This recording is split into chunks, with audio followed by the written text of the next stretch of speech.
new voter laws in Republican-controlled states could decide this election before the first vote is even cast. Well, on Friday, there were arguments in a case aimed at preventing Texas from implementing a photo ID law that the Justice Department says could disenfranchise more than 1 million, that's 1 million voters. Now, this came as the Obama administration reluctantly agreed to give Florida permission to use a federal database that will enable that state to move forward with a purge of voters who they believe are not registered properly or are non-citizens. A poll released yesterday on that shows that 54% of Florida voters support that approach. Joyanne Reed, we have talked a lot about voter ID. We talk about it because it's important. We talk about it because it's a big story. And we talk about it because it's political, because every voter ID law that has passed in the last 4 years has been a party line Republican effort, although there have been some Republican governors here and there who have pushed back. What you look at in Texas, though, is a little different. The Supreme Court has said, look, you can require a photo ID. They had that in a case in Indiana, and that is the current law. What's going on in Texas relates more to the history of racism and segregation in voting, and basically gives the Attorney General the option to dip in if he thinks there's actually discrimination going on. How is that different, and does the politics of that actually make it a little dicier? Yeah, I mean, I think that, yeah, exactly. What's happening in Texas is they're going to wait and see and allow it to sort of happen, and the idea has been that it's not a poll tax, as the Attorney General so pointedly put last week, as long as the ID is free.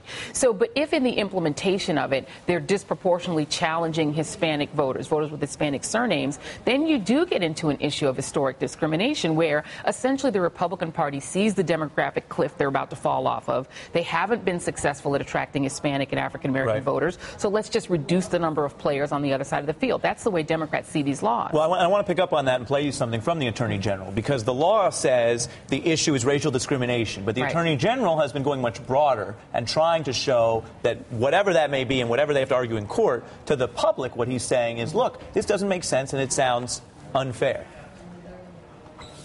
Under the proposed law, concealed handgun licenses would be acceptable forms of photo ID, but student IDs would not. Many of those without IDs would have to travel great distances to get them, and some would struggle to pay for the documents they might need to obtain them. We call those poll taxes. Now, we know what poll taxes means, and it refers to that history of racial discrimination.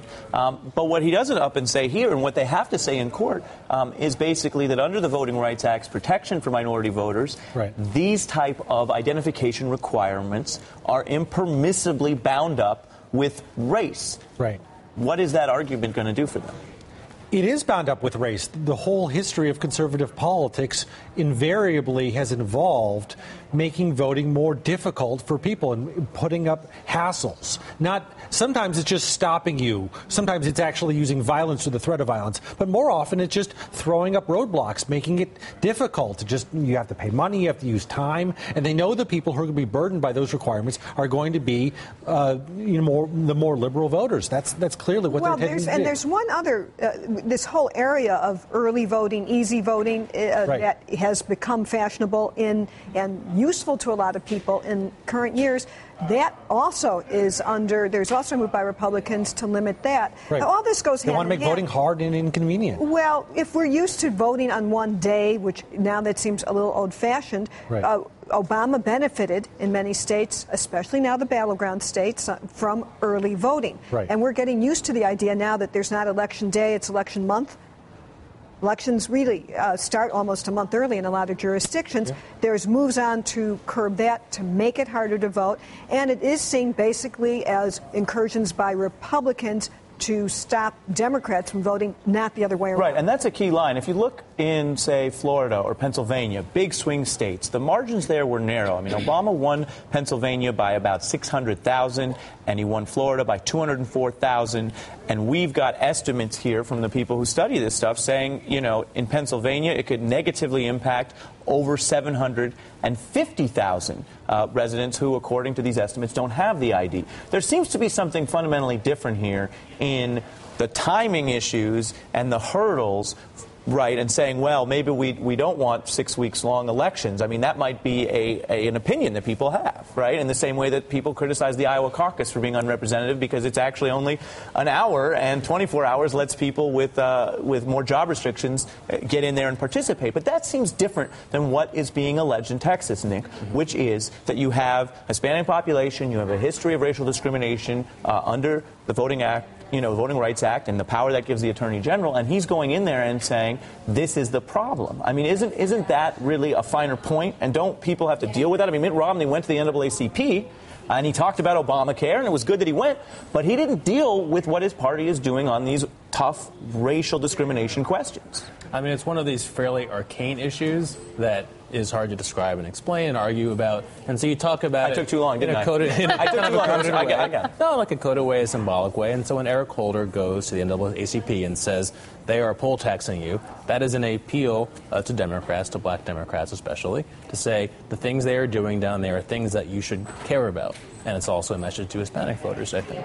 I mean, to me, like my personal opinion, like have election day on a Saturday and have mail-in voting. It's one of those like policy no-brainers, right? And yet it never goes anywhere. But the irony is, if you were to do, like, some of the things that Republicans don't try to legislate, you talked about shortening the early vote period, and they say, oh, well, this is about expense and cost.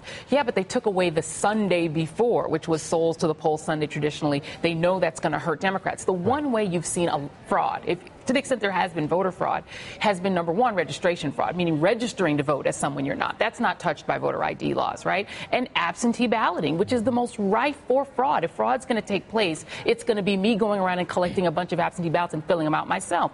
Those things have never been touched by voter ID laws. They're not touched by the law in Florida because absentee balloting happens to be the way that Republicans do best in terms of voting. Right, and that goes to the real big partisan questions. The problem, of course, for what the Attorney General wants to argue is that partisanship under the Supreme Court standard isn't enough. Right. It has to get to race or be the only sole issue. The fact that it's generally partisan hasn't been enough to invalidate these laws. We will be watching those suits, and coming up we'll have a little more fun. We're going to talk about Congressman Ron Paul's last-ditch effort to get to Tampa next in What Now?